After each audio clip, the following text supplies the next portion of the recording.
Hey, I'm Mark, And I'm Craig.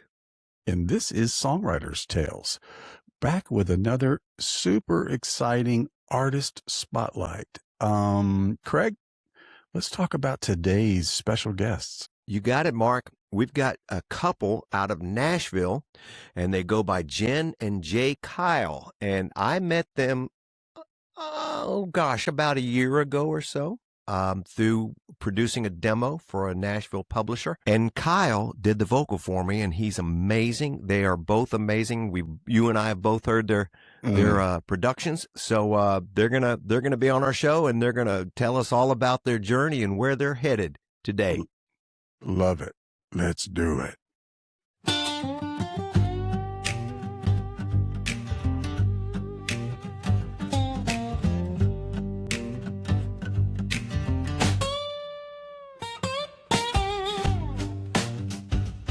Hey, I'm Mark, and we're back with Songwriters Tales with Mark and Craig. And Craig, we have some very special guests today. I'm looking forward to this. We just heard them in a little sound check, and I'm really excited to hear them.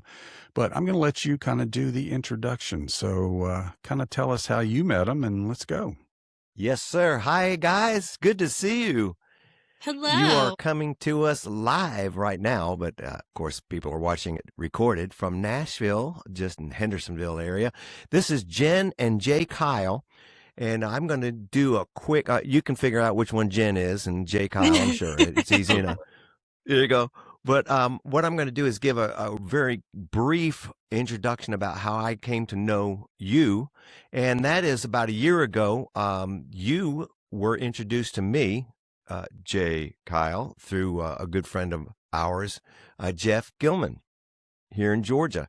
I was looking for a singer for a song that I was pitching to a publisher, and you do exactly what all the artists have done forever, and that is demos along the journey to getting your own thing working full time. So, and you did an amazing job. Thank you for that. I know I've thanked you already, but it was great. So we're going to let you just kind of tell a little bit about yourselves, because we know you've got projects coming up and you've got plans.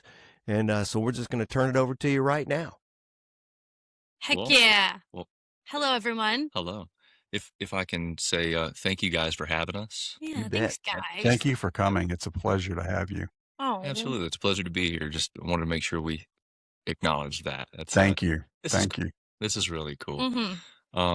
But Jen, do you want to give a general rundown of what we've done over the last, I don't know, let's say 2 years? We've been a duo since 21. 21. Mm-hmm. Oh gosh. Well, I know. that's longer than 2 years. But okay. Well, yeah, but I mean, we've recorded an album. we've recorded an album. Now we've recorded more than an album because, of course, we have. We're as artists, you just don't stop. But okay, so we started our venture last year to actually start releasing music. Mhm. So we have 2 songs out now. Mhm. A long time coming. I feel like we worked really hard yeah. to figure out. We were originally separate artists, and we both lived in Nashville. So I moved here about 10, it'll be 11 years ago this I year. know. Whoa, gosh. you're basically a native now there. Right? I should just call myself a native. And this Yeah. is my 7th year. 7th year. Because I moved here in the first week of 2019. So I just Okay. had a little move celebrate anniversary. We I didn't even missed realize. it. Oh well. It's okay. Woo! Okay. And so we met the year you moved in 2019, and we are, if you don't know, we are married. Yes. So Stuck tell with that me. story. That wasn't original. So Yes. that He's stuck with me permanently. Yeah, Not baby. allowed to leave. Love it. You're not allowed to leave. And we just, over time, we both were musicians. We both were doing solo artists, and kind of started singing songs together, doing gigs together. And everyone was like, oh my gosh, y'all are great alone, but together you should start singing more often. And so we became a duo, have been really figuring out our sound. And I think last year was when we started releasing, because we kind of figured ourselves out. Yeah, we started putting things out because we ended up really, I guess, committing to the staying independent side of things rather than expecting to work with companies. And because I mean, you almost kind of have to lie to yourself a little bit in order to make those companies want to work with you. Yes. Jenn, give us a little bit about your background first. Let's talk about, okay, you've been, your bio said you've been going to Nashville since you were 17, but I'm assuming that means you visiting, but you've been writing or singing much longer than that, I would imagine. I was the weird kid in school that nobody really liked. And so welcome to the club. We all were. So I found my only, friend I could rely on was songwriting. And so I started songwriting in elementary school. I think I wrote my first proper song in 6th grade, though. And it was about my friend who left me to go be popular. And I was so heartbroken. I still have my notebook. That has it written down. It's a great You song. need to keep it for the Smithsonian. First song ever written. But yeah, I didn't really have anybody that I felt like I could talk to. And so I just ended up finding music and just songwriting. My dad was very into music, so I didn't grasp that wasn't normal for people to do. I just fell into it and I just loved it so much. And so I did that. And gosh, I went through a phase of being a little punk rock girly. I had jet black hair. Love it. We're gonna have to send. We're gonna send you photos. Picture that way you can. Oh, definitely. Please. Joan Jett look. Joan Jett was my inspiration. Hey, let me tell you, I was a big Joan Jett fan, so she's awesome. She is awesome.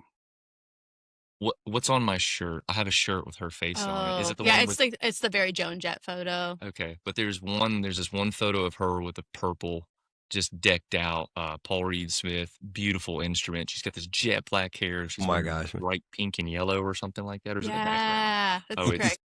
The bright pink is the background, but I do have yellow on. Yeah. Okay. So was Joan a musical influence as well, or did you just like the look?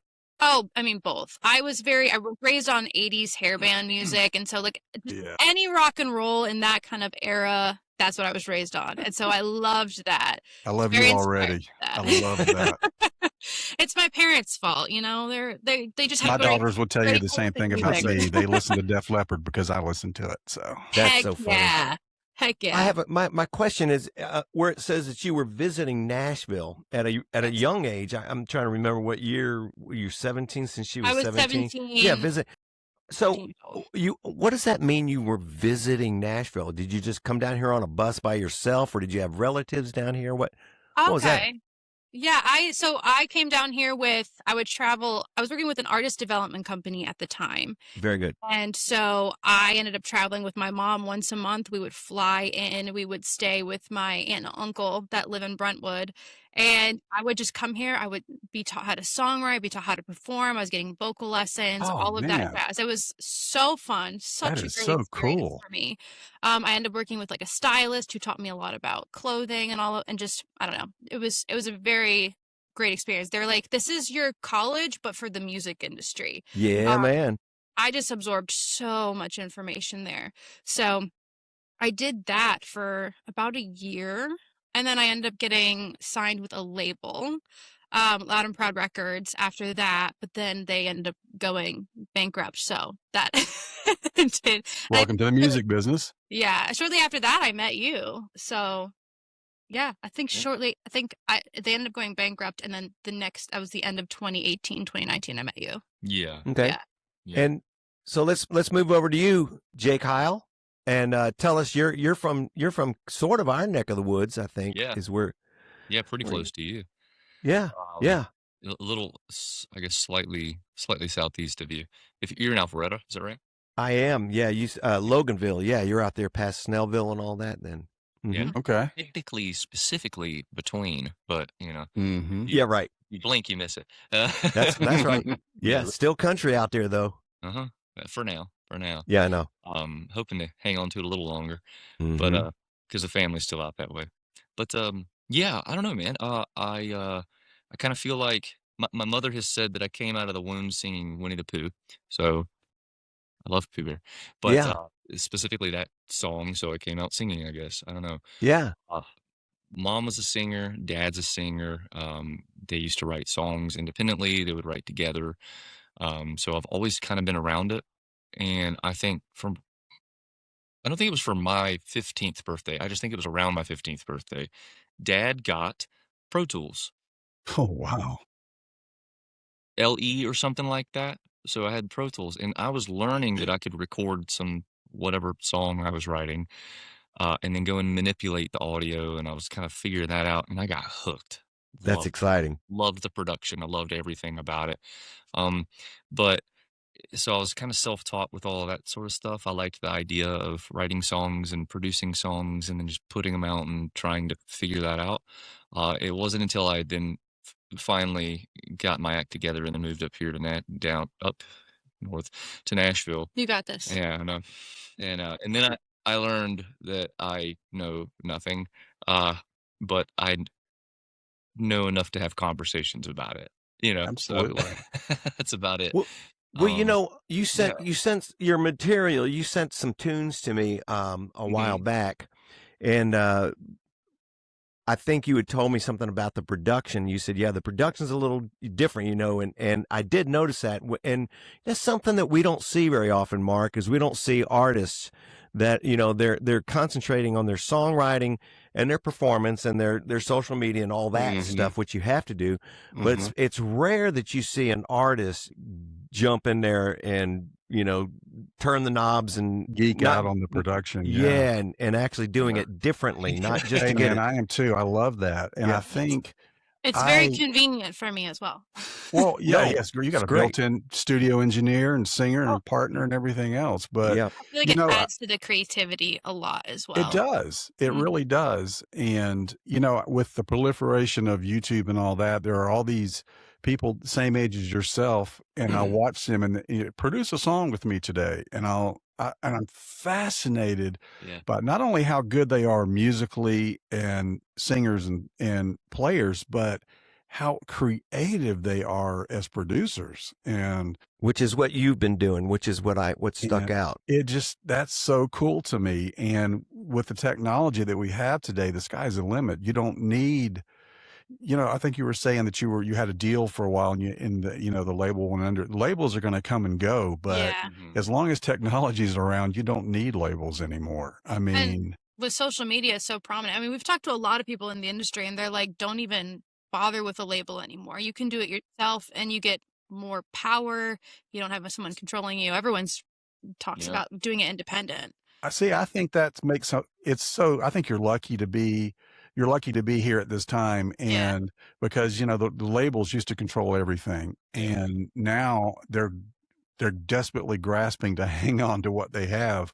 Yeah. But the people that we talk to a lot, they're not on labels, but they're more talented than most of the people I hear on labels these days. And I'm not just saying that. I mean, the talent is so, and I think, Jen, you nailed it, because there's no limitation. There's no one saying, well, that's not really a radio song, write something else. You write what you want. And the people decide. As well. Exactly. And that's when the best stuff comes out. I mean, we did get to hear your stuff, and I love the blending of your voices. I can see why people told you that, because you sound like you've been singing together for 20 years. And I would have been 8 years old. Yeah, I know. You just make me feel old by telling me that. No. But I'll go back to, I grew up listening to Fleetwood Mac, and Lindsey Buckingham and Stevie Nicks, their voices just sounded like a perfect blend. And that's kind of sometimes the labels will throw artists together and say, okay, you guys are a duo. And it works sometimes it doesn't. But sometimes when you hear that and you go, oh, these people were born to sing together. I mean, it's almost like that sibling harmony, but it's not sibling. It's but whatever. But I love what you're doing. And I feel like Craig, I'm very lucky to have him as well, because he's such a no. I feel like there's always like I had to. I'm sorry. I had to. I feel like there's always like the duos, the people that sing, and they all of a sudden, like, the bands never last. And I'm so lucky to have a husband that is so humble that, like, You stop. Stop. You were literally over there being like, I know nothing. I'm like, you were too humble. We knew he was. He knows way more than he's letting on. We've heard your productions. I'm going to tell our listening audience what we were talking about before we started rolling here, and that was that Kyle during the ice storm was out there working on a generator that went out at 3 a.m. Now, so Jenn, I'm going to tell you, I've got 2 daughters, as does Mark, and we're going to you'll stand behind this, Mark. You found the right man. No doubt. Because to find a man that can do that can do music, that has, the passion and the emotion, but can get out there and flip and make a generator work and clean out the carburetors and everything else. They're few and far between. He's a keeper. Thank you. Yeah, that's awesome. I truly am so blessed. You are. That's awesome. Well, you make a beautiful couple. I want to move to a side story here now on songwriting in particular. I'd like to get there. As you know, Steve Dorff was on just recently, and we've had several songwriters on. We've got this new artist spotlight, which is what you're a part of right now. So we're hearing a lot of everybody's personal experience with songwriting, how they came about it, and what their approach to songwriting is. And everybody's different. There's no, I always mention the story about Barry Gibb from the Bee Gees. He said, "Oh no, we always do the music first, period, always. And then we know what we can put on top of it." And that's great. Works for him, clearly. But I'd like to hear what your approach is, if it's several different ways, or who does the lyrics. Is it a combination? Because your lyrics are really cool, and you've got that new thing that Mark and I kind of are still trying to get caught up on, as far as, I don't know, there's a cadence, and it's almost like I don't want to call it rap influence, because it's not that, but you know what I'm saying. It's not just straight lyric singing, but you've got that whole vibe going. So can you kind of tell us about all that? Well, I'm just going to go ahead and throw her under the bus. I call her the melody queen. Okay. I can just give you 3 words that may or may not make sense, and then she'll go and put some melody to it, and all of a sudden you're like, it's a hit. But too kind. Definitely melody queen. Just comes up with some really cool stuff. It's the 80s music influencing. Yeah. Amen, sister. I can't Amen. pull it off the wall because it still comes off natural, but it's like I can't grasp it. I can't wrap my mind around how you get there. I am a melody freak. That is something I love. So I am that weird person. I will listen to multiple different genres and just study the melody. I think that's why I love Julia Michaels so much. She's a pop singer, but she also does so much songwriting, and she just has the coolest melodies, and that's always inspired me. I've noticed that we have differences, which turn out to be strengths. I like writing about an object or a situation kind of thing. Like a story song. And she'll add something more like the emotional aspect to it. Whereas it's like, I'm just gonna use an example, the Corvette song, George Jones.